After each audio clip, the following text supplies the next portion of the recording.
El tema que quiero hoy tratar con ustedes y terminar esta serie, así como así ya estamos en la cuarta exposición sobre el tema de mayordomía.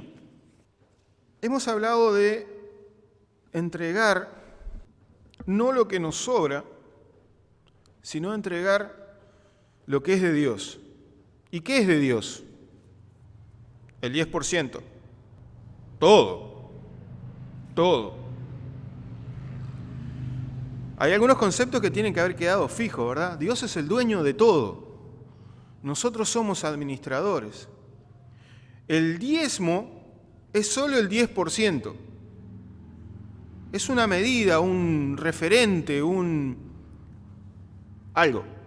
Todo lo que es por fuera del 10% se llama ofrenda. Si es 9,98% es ofrenda. Y si es 10,2% es ofrenda. Solo el diezmo es 10%.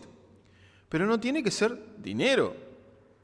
Puede ser tiempo, puede ser alimento, ropa, compañía, asistencia médica, le voy a arreglar la luz a un vecino, le voy a cambiar un cuerito, acá no le dicen cuerito, como es el del agua cuando empieza a perder, voy y le cambio el repuesto ese. Eso también es ofrenda porque lo hacemos para el Señor.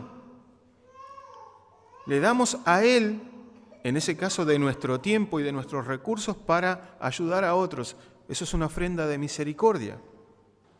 Pero ¿qué pasa? Como nosotros estamos diciendo de que vivimos en un mundo pecaminoso, en un mundo injusto, en un mundo en donde el hombre ha provocado demasiado desastre, dijeran acá. El hombre lo ha provocado, no Dios. ¿Qué pasa? Tenemos pobres. Lamentablemente, hay pobres. No es porque Dios haya previsto eso o haya inventado los pobres. Los pobres son inventos de la propia humanidad. Entonces hoy quiero terminar con este tema. ¿Qué pasa con los pobres y la mayordomía? Hay algunas preguntas que yo quiero contestar en el día de hoy para que esto nos quede claro a todos, los que tienen un poco más y los que tienen un poco menos, los que tienen mucho y los que tienen nada. ¿Cómo afecta la mayordomía a todos? Preguntas que vamos a contestar. ¿Hay una mayordomía especial para el pobre? ¿Hay una para el pobre y una para el rico? ¿Qué dice la Biblia acerca de ello? ¿Qué dice acerca del sistema injusto en el cual estamos viviendo? ¿Y qué dice la Biblia en cuanto a la prosperidad? Esto, hay algunos ahí en la vuelta que les encanta el tema de la prosperidad, ¿no? Es más, hay una teología de la prosperidad. Vamos a conversar un poquito sobre esto. Pero tengamos en cuenta que la palabra clave aquí es generosidad. Vamos a hablar ahora de generosidad. Si nosotros llegamos a este concepto, no vamos a separar después pobres y ricos. No vamos a separar el que tiene más del que tiene menos. Así que vamos a estar conversando un poquito acerca de esto. Surgió allá por la década del 70. En realidad ellos aparecieron por el 60, pero en el fines del 60, principios de los 70 tuvieron su gran auge en Uruguay y creo que en Argentina también, no sé si acá, la Misión Bautista del Sur, los americanos, los de Estados Unidos, los que venían de Richmond.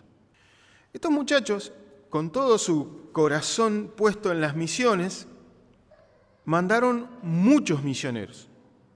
En un país chiquito como Uruguay hubo un momento que teníamos como 40 misioneros americanos distribuidos con sus familias. Unos eran, ¿cómo se dice?, doctores de la Biblia, otros eran expertos en la parte de adoración, otros eran expertos en, no sé, en lo que fuera, porque habían de todo un poco.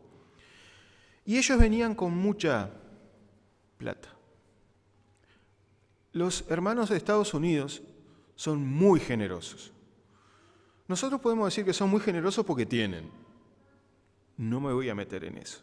Si tienen o no tienen, yo no lo sé, porque yo no sé quiénes eran los que ofrendaban. Pero la misión era muy poderosa en plata. Pero ¿cuál era uno de los problemas que pasaba con esto de la plata que ellos tenían? Ellos hacían todo en las iglesias en lo que estaban. Ellos ponían para construir el templo, ellos ponían los instrumentos, ponían el mobiliario, traían la literatura. Cuando había una necesidad, se iba a ellos y ellos ponían la plata, fuera para una operación, fuera para comprar ropa, fuera para comprar materiales de construcción. Ellos ponían plata para todo. Los criollos, allá por fines de los 80, querían independizarse. Los pastores nacionales uruguayos ya no los querían más los gringos, porque no querían que los mandaran. Entonces los gringos dijeron, bueno, bárbaro, si nosotros ya terminamos nuestra obra acá, nos vamos. Y adivinen qué pasó cuando se fueron los gringos. Opa plata. Se cerró la canilla. No había para sostener los templos, los pastores no tenían sueldo, se rompía, me acuerdo, el techo se empezó a humedecer, empezó a entrar humedad, y se necesitaba una montaña de plata, y ya no estaban los gringos. Entonces, bueno, lo que se tuvo que inventar algo se hizo como un dibujo en donde el techo estaba dividido en cuadraditos. Entonces nosotros íbamos y tachábamos un cuadradito con nuestro nombre que valía tanta plata. Supóngase que cada cuadradito valía 50.000 guaraníes. Y así, 50.000 a 50.000 a 50.000, después de meses logramos hacer el techo. ¿Por qué esta historia? ¿Puede ser que la generosidad traiga problemas? Sí. Y quiero empezar con el problema y después ir a lo que sería la solución. En este contexto, en donde hay hermanos que son extremadamente generosos, se puede generar un problema, se pueden generar impedimentos. ¿Y cuál es esto? Primero, que se confía más en los recursos que en el Dios de los recursos. Si nosotros tenemos hermanos que son generosos, así en el bolso de la ofrenda, o un cheque así grandoso, nosotros nos acostumbramos a esa generosidad y confiamos en eso y no en el Dios que provocó esa generosidad. Y el hecho de confiar en eso nos quita bendición. Cuando confiamos en los recursos y no en el Dios de los recursos, perdemos bendición. Una de las cosas que pasaba también con estos gringos, le digo yo, a ellos les gusta que le diga gringo, ojo, ellos saben que yo les digo y les gusta, era que ellos también tenían una actitud de soberbia santa, de superioridad. Era inconsciente. Pero bueno, a ver, si no estuviéramos nosotros acá, ¿no? Estos muchachos no iban a ir para ningún lado. Lo que pasa es que, claro, nosotros tenemos iglesias fuertes, nosotros podemos conseguir porque acá ellos... Y empezó a generarse Por eso fue que los nacionales no los querían más. Porque esa actitud que nació inconscientemente en ellos impidió que el nacional se desarrollara, que los hermanos empezaran a ofrendar, que los hermanos fueran generosos, no importaba si tenían mucho o tenían poco. Esa generosidad se generó un problema. La generosidad pica y muerde. Qué loco, ¿no? Qué loco. La generosidad mal entendida pica y muerde. ¿Por qué? Porque confiamos en el recurso, en el dinero, y no en el Dios de ese recurso. Pablo veía la generosidad como gracia de Dios. Vamos a desarrollar esto. Si la generosidad no es consecuencia de la gracia de Dios, va a ser un problema. Va a serlo. Vamos a leer la Biblia. Vamos a buscar Proverbios capítulo 11. Hay quienes se reparten y les es añadido más. Y hay quienes retienen más de lo que es justo, pero vienen a pobreza. El alma generosa será prosperada, y el que saciare, él también será saciado. El que acapara el grano, el pueblo lo maldecirá, pero bendición será sobre la cabeza del que lo vende. El que procura el bien buscará favor, mas el que busca el mal, éste le vendrá. El que confía en sus riquezas caerá, mas los justos reverdecerán como ramas. El que turba su casa heredará viento, y el necio será siervo del sabio de corazón. El fruto del justo es árbol de vida, y el que gana almas es sabio. Ciertamente el justo será recompensado en la tierra, cuánto más el impío y el pecador. La pregunta es, ¿tenemos que ser ricos para ser generosos? No, porque según el texto que estamos leyendo aquí, el alma generosa, ¿qué dice? Será prosperada. El alma generosa será prosperada. Y el que saciare, también será saciado. No dice el que saciare mucho, el que fuere muy generoso, el que dé mucho. No. Dios bendice a los generosos, no importa si son ricos o si son pobres. Porque el truco es este. Somos generosos tanto y cuanto Dios lo haya sido con nosotros. ¿Cuán generoso ha sido Dios con usted? Ha sido extremadamente generoso con nosotros. Empecemos ya nomás diciendo que Él entregó a su único Hijo para volver a tenernos. Porque se acuerdan que hablamos de esto, ¿no? Nosotros nos entregamos al pecado, somos esclavos del pecado y el Señor quedó allá. No, tengo que rescatarlos, tengo que traerlos a mí de nuevo, tengo que comprarlos para mí. Y entregó a su único Hijo. Generosidad. Hay muchos que no quieren dar porque dice que tienen poco. Y es cierto. ¿Comparado con qué? Siempre tiene que ver con qué nos comparemos. Yo, si me comparo con Marito, tengo muy poco. Pero Marito, si se compara con... No, iba a decir con Trump, pero no, porque Trump le debe a cada santo una vela. Con Soros, si Marito lo comparamos con Soros, Marito es pobre. Depende con quién nos comparemos. No tiene nada que ver la cantidad. Lo que tiene que ver es nuestro corazón. La generosidad es gracia de Dios, es un regalo de Dios. Si en nuestro corazón está el Espíritu Santo, como decía el pastor recién, somos templo del Espíritu Santo. Si el Espíritu Santo está en nosotros, la generosidad va a surgir, porque es uno de sus atributos. Es uno de sus atributos. Y en nosotros va a surgir, no importa si tenemos mucho o tenemos poquito. No importa. El ejemplo clásico es la viuda. Hemos hablado de la viuda, ¿se acuerdan? Que fue a entregar su ofrenda. Ella llevaba, ¿cómo es? 2 palomas, creo que dice la palabra. 2 blancas,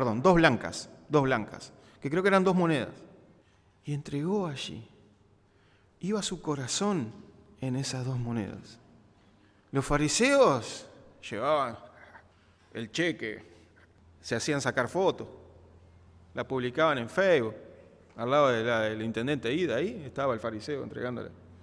El intendente entregando las bolsas de comida y el fariseo entregando la ofrenda. La viuda, con su paso lento y decidido, fue generosa. Dice el versículo 31 aquí, ciertamente el justo será recompensado en la tierra.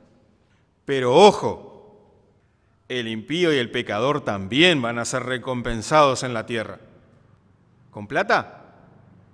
Hay un dicho por ahí que dice que las hace las paga, ¿no? Una cosa así vendría a ser. El justo, el que delante de Dios es justificado, ese va a recibir su recompensa en la tierra. No tiene por qué ser plata, ¿está bien? No estamos hablando de plata, estamos hablando que él va a ser recompensado.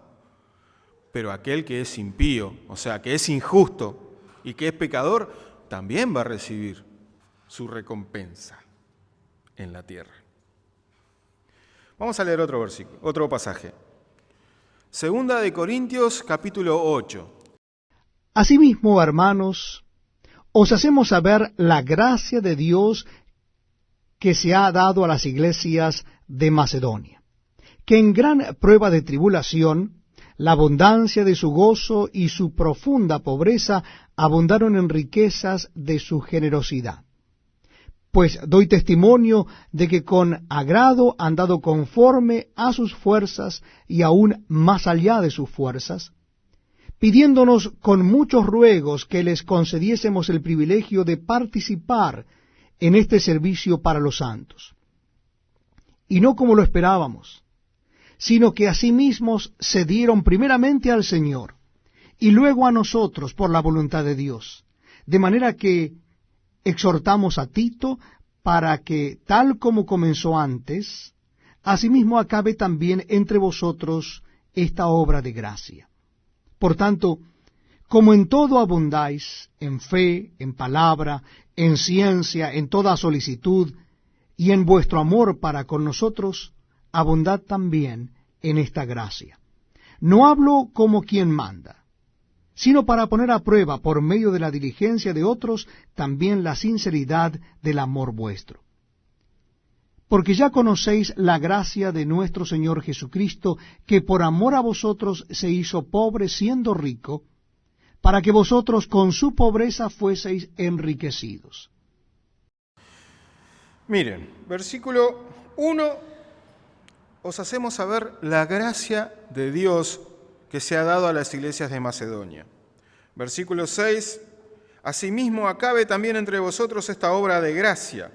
Versículo 7, abundad también en esta gracia. ¿Cuál es la gracia, el regalo que se les dio a las iglesias de Macedonia? La generosidad. La generosidad. Pablo tiene clarísimo el concepto de que la generosidad es por gracia. Y las iglesias, las diferentes iglesias de Macedonia, lo habían experimentado. No solo lo habían experimentado, lo practicaban regularmente. Regularmente. Dice en el versículo 3, pues doy testimonio de que con agrado han dado conforme a sus fuerzas y aún más allá de sus fuerzas. O sea, miraron en el bolsillo, sacaron, esto es para la luz, esto es para el agua, esto es para el gas, me queda esto. Pusieron lo que les quedaba. Eso sería si hubieran dado con sus fuerzas. Pero dice que dieron más allá de sus fuerzas, más allá de lo que les sobraba. Y las iglesias no eran ricas en dinero allí en ese lugar, no lo eran. Sin embargo, tenían ese regalo de parte de Dios, que es para todo el creyente sincero. La generosidad va a ser parte de la vida del creyente sincero. Dicen por ahí que la ofrenda al rico no le cuesta nada. No sé si no le cuesta, yo creo que le cuesta, claro. A todos le debe de costar. Pero seguro que al pobre le cuesta mucho más. Pero si hablamos en términos de número, en términos espirituales, cuando tenemos esa gracia del Señor, ese regalo de la generosidad, no cuesta nada. Voy a hacer una pregunta dura, que es para pensar. ¿Podemos probar nuestra sinceridad con dinero? Difícil contestar eso, ¿no? ¿Pero nuestra sinceridad podría ser probada con dinero? Estoy hablando de que es sincero de verdad. La sinceridad puede ser probada con dinero. No se pongan nerviosos, Pero Pablo lo dice acá. Lo leímos, lo leyó recién Johnny. Versículo 8.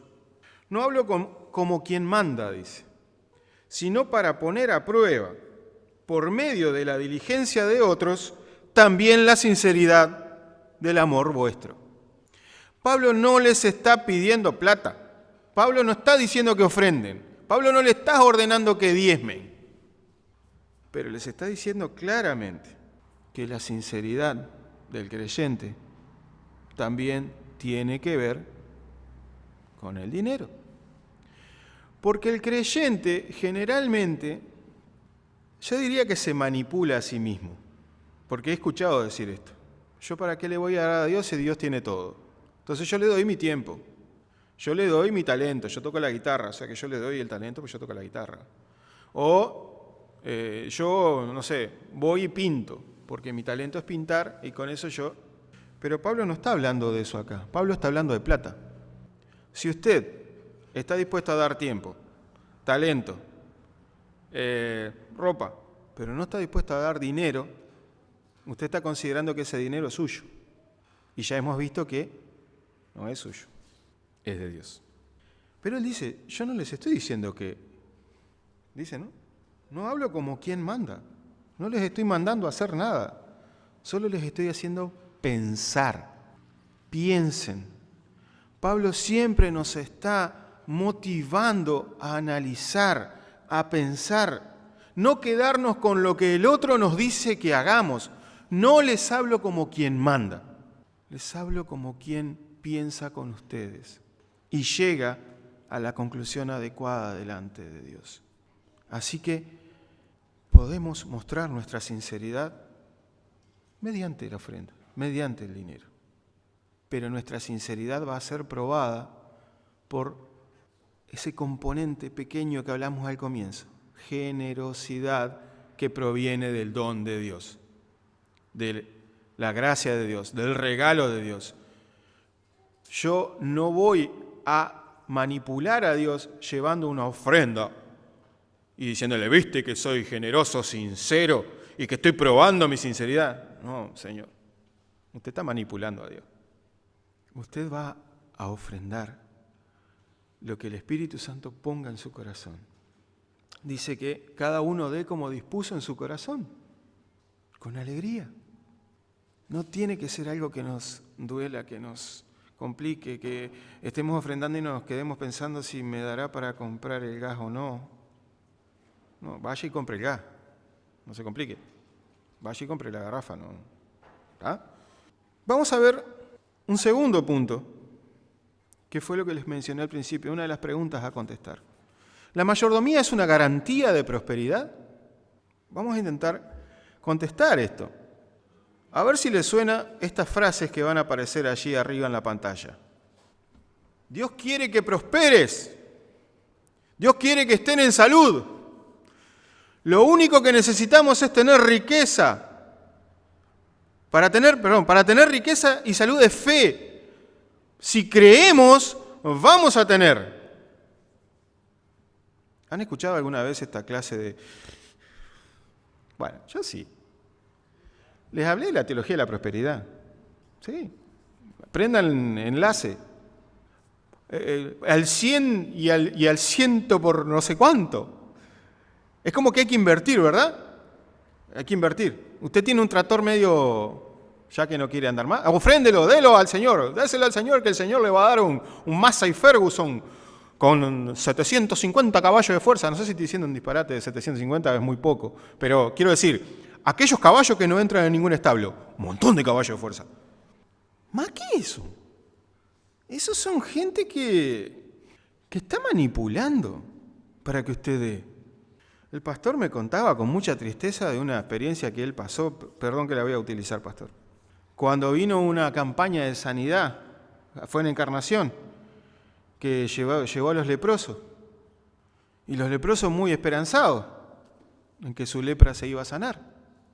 Y el que ya no murió leproso sigue leproso hasta el día de hoy.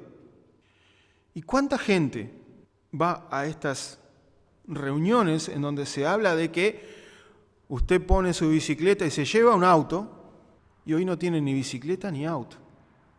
Y siguen esperando algunos que el Señor les prospere y están desilusionados y están frustrados. Algunos no quieren saber nada de Dios. ¿Le faltó fe a esta gente? ¿Le faltó fe a los leprosos? No, pobrecito. Mucha fe habían puesto, pero fue mentira. El otro día escuché una frase que decía, no hay hora para la sanidad. decía un profesor del seminario. No hay hora para la sanidad. Hacer campañas de sanidad es una mentira. No hay una hora determinada para que la gente se sane. Jesús no hacía eso. La persona se va a sanar cuando Dios quiera. El tiempo de la sanidad es el tiempo de Dios, el kairos, el tiempo de Dios, y va a tener un propósito. Y el propósito siempre va a ser la gloria de Dios, no de ese que está gritando desde el frente, que sea glorificado. Con la prosperidad lo mismo. Si alguno prospera, fantástico, porque tuvo sabiduría para hacer sus negocios, sus ventas, para estudiar y ser bueno en su profesión. Pero la prosperidad no es un negocio, no es una inversión, no es algo que Dios haya dispuesto de esa manera. De esa manera no. No es un tema de fe. El que no prospera tiene problema de fe. No tiene problema de fe. A veces el que no prospera lo que tiene es un problema de que no se quiere levantar. Dice que está lleno de levita por ahí, ¿no? Porque uno le evita la pala, el otro le evita el destornillador, el otro le evita la carretilla. Ese no va a prosperar. Vamos a leer Malaquías capítulo 3. Traed los diezmos al alfolí, y haya alimento en mi casa, y probadme ahora en esto, dice Jehová de los ejércitos, si no os abriré las ventanas de los cielos, y derramaré sobre vosotros bendición hasta que sobreabunde. Reprenderé también por vosotros al devorador, y no os destruirá el fruto de la tierra, ni vuestra vide en el campo será estéril, dice Jehová de los ejércitos. Y todas las naciones os dirán bienaventurados, porque seréis tierra deseable, dice Jehová de los ejércitos. Creo que varios de ustedes cuando dijimos mayordomía estaban esperando que abriéramos Malaquías. Los que conocían por lo menos lo que Malaquías decía aquí, dice, ¿cuándo va a hablar de Malaquías? ¿Cuándo va a hablar de Malaquías? Bueno, llegamos a Malaquías. Este pasaje de Malaquías es muy utilizado por pastores, por líderes, para pedir plata. Así nomás. Pero a nadie se le ocurre investigar el contexto en el cual Malaquías habló de esto. Rápidamente quiero mencionarles el contexto, para después sí ir a hablar de lo que tenemos que hablar. En ese momento el pueblo de Dios estaba extremadamente lejos de Dios. Absolutamente lejos de Dios. Nadie, absolutamente nadie que no fuera Malaquías, estaba haciendo la voluntad de Dios. Estaban adorando otros dioses falsos, los que venían ahí en la vuelta, haciendo macanada a lo bestia, mataban a los profetas. Los sacerdotes que habían sido llamados para ese servicio, los de la tribu de Leví, estaban haciendo holocaustos y sacrificios para dioses paganos. Era un desastre. Entonces hay que leer lo que viene diciendo antes Malaquías, en el capítulo 1, en el capítulo 2, para llegar aquí al capítulo 3. Ellos se excusaban de no darle a Dios porque Dios no les había prosperado, Dios había dejado que ellos fueran conquistados por uno o por otro y venían a este pueblo y los maltrataban y el otro los maltrataban y ellos se quejaban de Dios. Y habían dejado de cuidar el templo, habían dejado de cuidar las cosas que tenían que ver con Dios. Estamos hablando, esto más o menos estamos hablando 400 años antes de Cristo. El templo ni existía, o sea, habían reconstruido un templo, pero todavía estaba medio abandonado. O sea, 400 años antes de Cristo la cosa estaba muy complicada. Muy complicada. Y Malaquías les está diciendo, esto es problema de ustedes, no es problema de Dios. Ustedes abandonaron a Dios. ¿Ustedes creen que Dios no les va a suplir lo que ustedes precisan? ¿Ustedes creen que Dios no va a darles comida, alimento, abrigo, tierra, plantío? Por favor, probadme ahora. Yo voy a reprender al devorador. O sea, no va a haber langosta, no va a haber productos que compliquen la tierra, no van a tener que poner agroquímicos ni nada, porque va a crecer todo, dice ahí. Pruébenme. La vid no va a ser más estéril. Pruébenme y van a ver a qué punto el resto de las naciones le van a decir bienaventurado. Pero qué grande, qué genio que son ustedes, qué bien que les va. Pruébenme. Ellos no querían llevar sus ofrendas, sus diezmos al templo, porque tenían miedo que les faltara, porque Dios no les iba a ayudar. Y Malaquías le dice, ustedes están totalmente equivocados. Ustedes están fuera de sí. ¿Cuándo Dios dejó faltar a su pueblo? Lleven las ofrendas, pónganla. El alfolí sería acá la bolsita esa que pasó Samuel. Pongan las ofrendas ahí y vean a ver si va a faltar. Pero al judío le cuesta. La frase de judío sería más vale pájaro en mano que 100 volando. No sé si la escucharon alguna vez. Está muy lindo todo eso dando vuelta ahí, pero yo voy a dejar esto quietito acá porque mirá si no lo tengo después. Y era lo que pasaba en ese tiempo con Malaquías. Y Malaquías le dice, no, pongan el pajarito acá y van a ver cómo esos 100, si se precisan, van a venir. Malaquías está diciendo que debemos confiar en Dios y Él se va a encargar de nuestras necesidades. No dice que nos va a dar 10, 100 o 1000 veces más de lo que nosotros dimos. Se va a encargar de nuestras necesidades. Nos va a bendecir de manera que no nos falte absolutamente nada. Eso es lo que Malaquías le está diciendo al pueblo hebreo en ese momento y hoy nos dice a nosotros. Puede ser que algunos sean bendecidos con riqueza, claro que sí, pero muchos van a ser bendecidos con otras cosas que son mucho más importantes. Y es la gracia de Dios, el regalo de Dios, lo que Él nos da sin nosotros merecer. Esa es la bendición y la riqueza que Dios nos va a dar. Hay cosas mejores que el dinero. Podemos tener dinero y no tener salud. Podemos tener dinero y no tener familia. Podemos tener dinero y no tener paz. Y el Señor nos da paz, nos da propósito, nos da salvación, nos da vida eterna, nos da una amistad duradera con Él que la habíamos perdido por causa del pecado. El dinero es una parte. Tranquilo. Invirtamos en el reino de Dios. Invirtamos, que Él se va a encargar de que esa inversión produzca. Y no hablo de dinero. No estoy hablando de plata. Que nuestra vida esté invertida en sus manos, esté puesta en sus manos para que Él haga. Nosotros vamos a hacer esos talentos que el Señor entregó a sus siervos y en nosotros va a hacer que produzca. Si nosotros lo único que hacemos es dar dinero, no va a producir absolutamente nada. Como la viuda vamos ahí. O cuando vamos a cortarle el pasto a un hermano que no tiene los recursos, que está muy ancianito, y nuestro corazón va en esa carpida, es que le dicen acá, ¿no?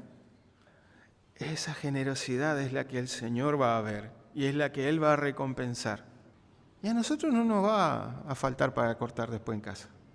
No nos va a dejar que nos falte nada. Un pasaje más y es el último. Filipenses capítulo 4.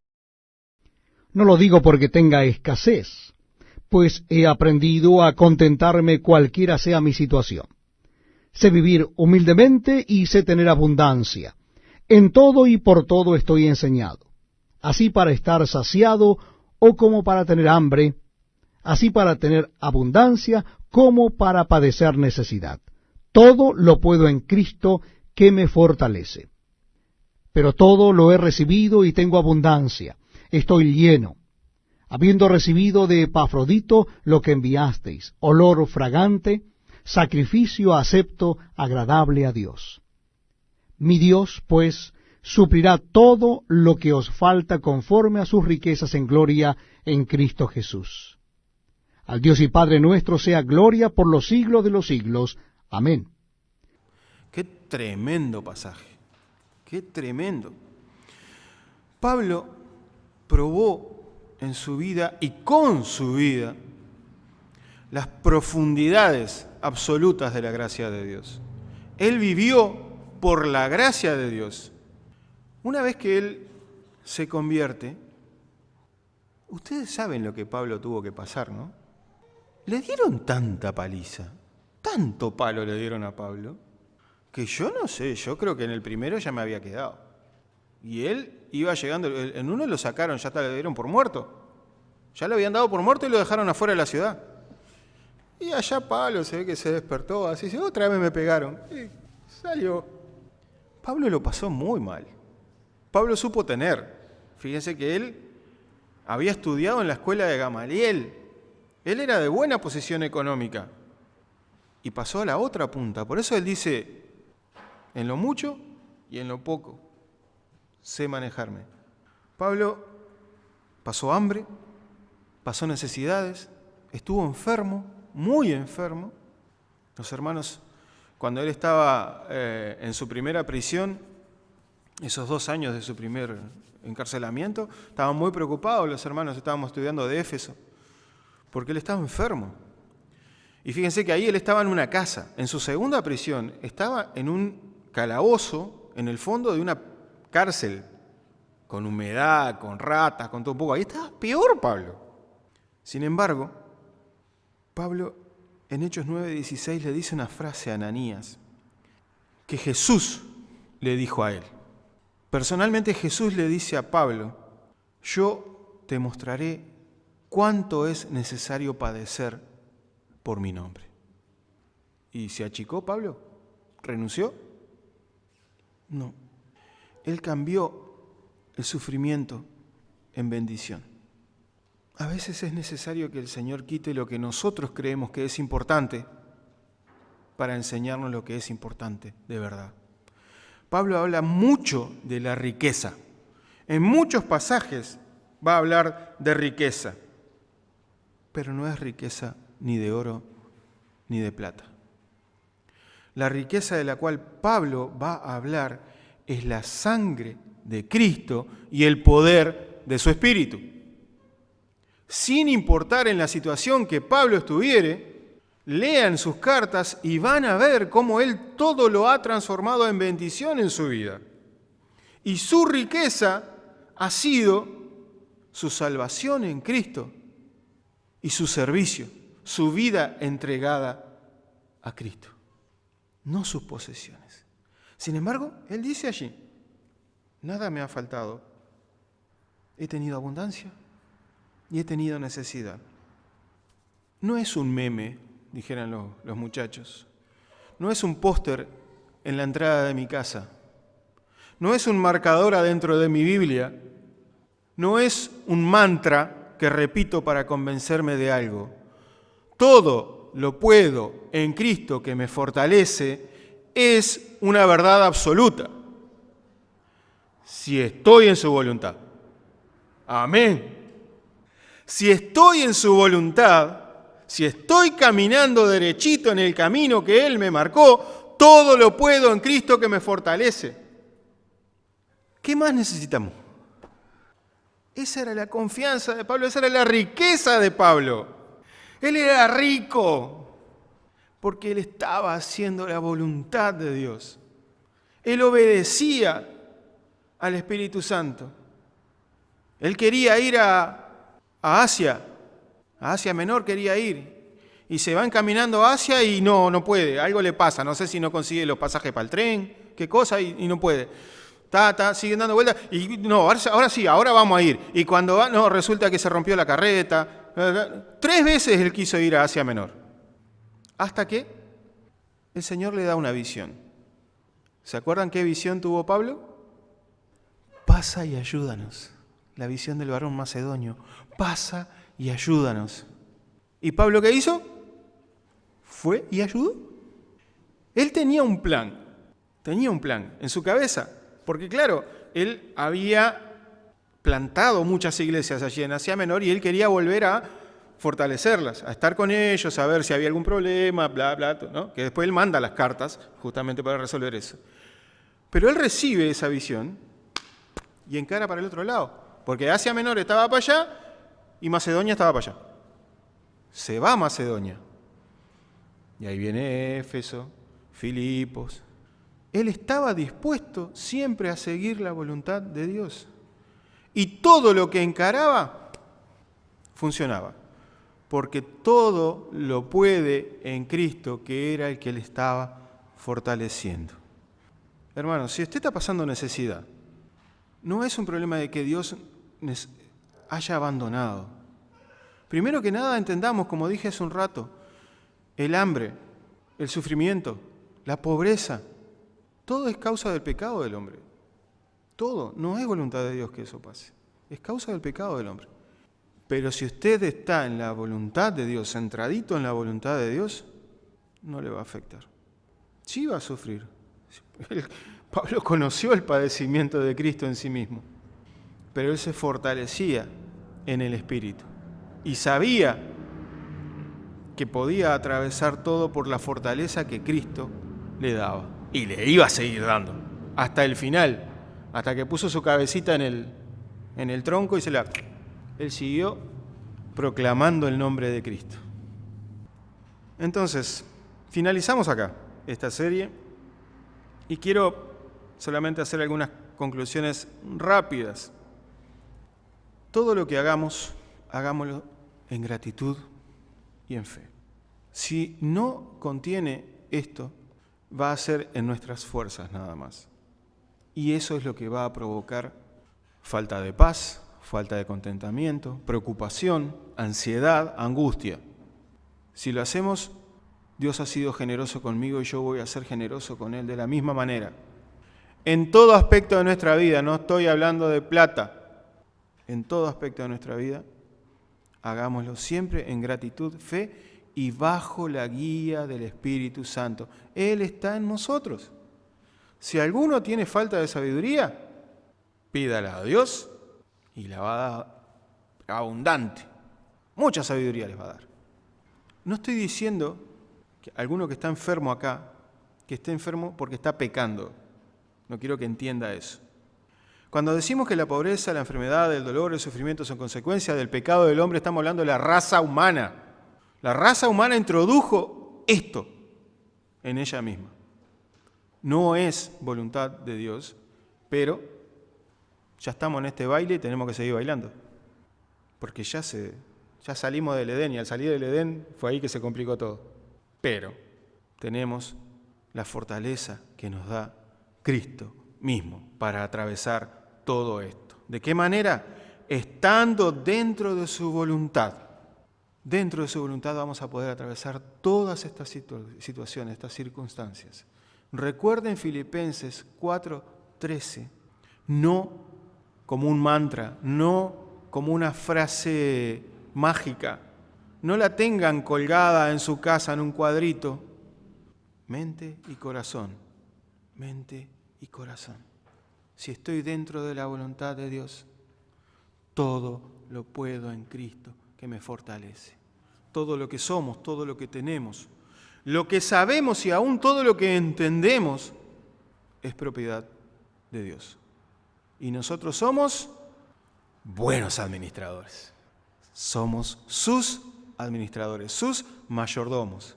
Y lo vamos a hacer de la mejor manera. Hemos sido bendecidos por su gracia. Él nos ha dado este regalo. Él podía haber puesto a los ángeles a administrar su creación, tranquilamente. Y sabía que los ángeles no van a hacer nada que Él no les diga que hagan. Pero nos dio a nosotros, que tenemos ese problemita que se llama libre albedrío y que tomamos decisiones. Los ángeles no pueden tomar decisiones. Ya la tomaron una vez y ya no la toman más ahora. Nosotros sí. Y a nosotros nos dio ese privilegio de ser administradores de su creación. Es una bendición. Entonces, hagámoslo de la mejor manera. Hermanos, estos mensajes no son para que ustedes ofrenden más de lo que están ofrendando. O alguno tal vez sienta que está ofrendando mucho y quiere ofrendar menos. No tiene nada que ver con ofrenda. Tiene que ver con administración. Administración de la creación de Dios. ¿En eso están incluidas? Claro que sí, las ofrendas, los diezmos, todo esto que hemos hablado. Que deben surgir entonces de la gratitud, de la fe y en base a la generosidad que es un regalo de Dios.